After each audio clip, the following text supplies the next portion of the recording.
আসসালামু আলাইকুম আরহামতুল্লাহ। আজকে ক্লাসে শিখাবো আল্লাহ শব্দ পড়ার নিয়ম। আল্লাহ শব্দ পড়ার দুইটি নিয়ম, একটা হলো আল্লাহ আর একটা আল্লাহ। এই লা এবং ল কীভাবে পড়তে হয় আজকে ক্লাসে আমরা শিখাবো। সবাই মনোযোগ দিয়ে ক্লাস করবেন এবং অন্যান্য মুসলিম ভাই বোনেরা যাতে শিখতে পারে এই জন্য ভিডিওতে একটি লাইক দিয়ে সাবস্ক্রাইব করে রাখবেন। আসুন ভিডিও শুরু করি। এটা হামজা, আলিফে জবর আসছে হামজা, হামজা জবর আমেল বে লামের সাথে আল, পরের লামে খাড়া জবর ল। আমরা জানি তাজদিদ থাকলে ওই অক্ষরটা দুইবার, লাম দুইবার পড়তে হবে। প্রথম আমেল বে লামের সাথে আল, পরের লামে খাড়া যাবো একালিপ টান ল। আল্লাহ হাফেশু আল্লাহু। এখানে আল্লাহ না হয় ল হলো, কেন হলো? আল্লাহ শব্দের ডানে জবর আসছে। আমরা জানি আল্লাহ শব্দের ডানে জবর এবং পেশ আসলে আল্লাহ শব্দ মোটা হবে, অর্থাৎ পুর হবে। আরবিতে পুর বলা হয়, পুর হবে। আর খাড়া জবরের জন্য একালিপ টান হবে। আর এখানে অক্ফ হবে। অক্ফ হলে আমরা জানি মাদের হরফের পরের হরফে অক্ফ হলে মাদে আর দিয়ে তিন আলিপ টান হয়ে যায়। তাহলে এখানে তিন আলিপ টান হবে ল, তিন আলিপ টানে হায় এসে অক্ফ হবে, এই হায় মনে মনে সাকিন হয়ে যাবে। ল ল তিন আলিপ টেনে মেলবে হায়ের সাথে ল। আল্লাহ আল্লাহ। যদি অক্ষ না করে মিলিয়ে পড়ি সেক্ষেত্রে হবে আল্লাহু, তখন একালিপ টেনে এ হু হবে যদি আমরা মিলিয়ে পড়ি, অর্থাৎ অন্য আয়াতের সাথে মিলিয়ে পড়লে। আর অক্ষ করলে আল্লাহ, আল্লাহ শব্দের ডানে জবর এবং পেশ আসলে আল্লাহ শব্দ ল হবে, লয় আকার প্রকাশ পাবে না, লা না হয় ল হবে। সবাই খেয়াল রাখুন ভালোভাবে। আল্লাহ, রজবর র, রা হবে না কিন্তু, রজবর র, সিন পেশ সু, সুমেল বাওয়ার সাথে সু, পেশের বামে অসাকিন মাদের হরফ একালিপ টান রসু, লাম পেশ লু রসুলু, এখানে একালিপ টান, এখানে লু, এই লু মিলবে এই লামের সাথে লুল, পরের লামে খাড়া যাবো একালিপ টান লুল্ল হাজির হি লুল্লহি। এখানে আল্লাহ শব্দের ডানে পেশ আসছে, এই জন্য এই লা না হয় ল হবে আর একালিপ টান হবে লম্বা। এই একালিপ টান এখানে অক্ষ হবে, অক্ষ হলে একালিপ টান তিন আলিপ টান হয়ে যাবে, লাস্টের অক্ষরে সাকিন হয়ে যাবে লুল্ল। এই ল তিন আলিপ টেনে হায় এসে অক্ষ হবে ল। রসুল্লাহ, লা না হয় ল হবে রসুল্লাহ।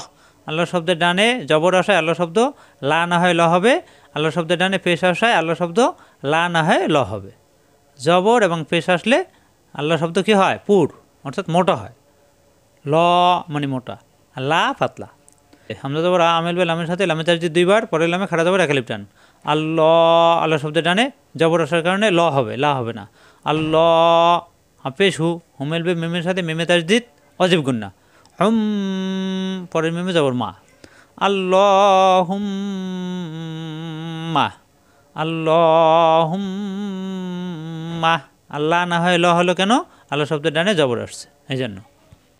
মজবর ওয়া অমেলবে তায়ের সাথে তায় তাজদিদ দুইবার, অত পরের তায় জবর তা অত্তা, কফেশ কৌ, কোমেলবে লামের সাথে কুল, পরের লামে খাড়া জবর একালিপ টান কুল্লা, হাজাবর হা কুল্লা হা। এখানে কিন্তু লা হবে না, হবে ল, কারণ আল্লাহ শব্দের ডানে পেশ আসছে। আমরা জানি আল্লাহ শব্দের ডানে জবর এবং পেশ আসলে আল্লাহ শব্দ পুর হয়, অর্থাৎ মোটা হয়।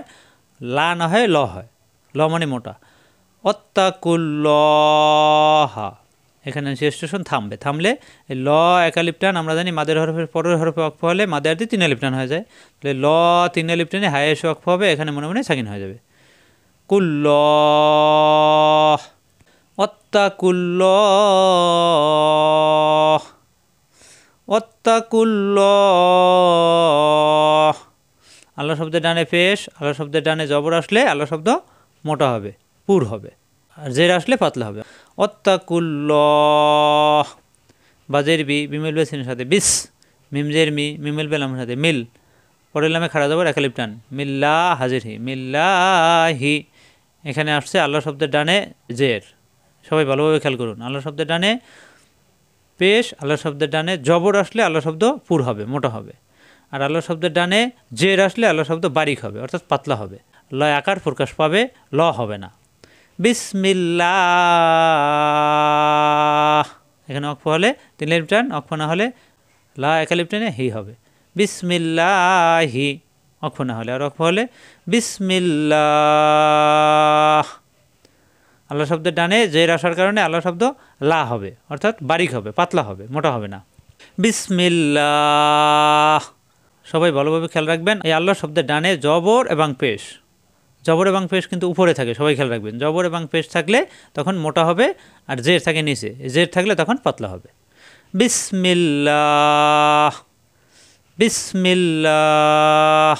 অক্ষ করলে, অক্ষ না করলে বিসমিল্লাহি, খাড়া জবরের জন্য একালিপ টান হি, অক্ষ না করলে। আর অক্ষ করলে লা, তিন আলিপ টেনে হাই এসে অক্ষ হবে। বিসমিল্লাহ।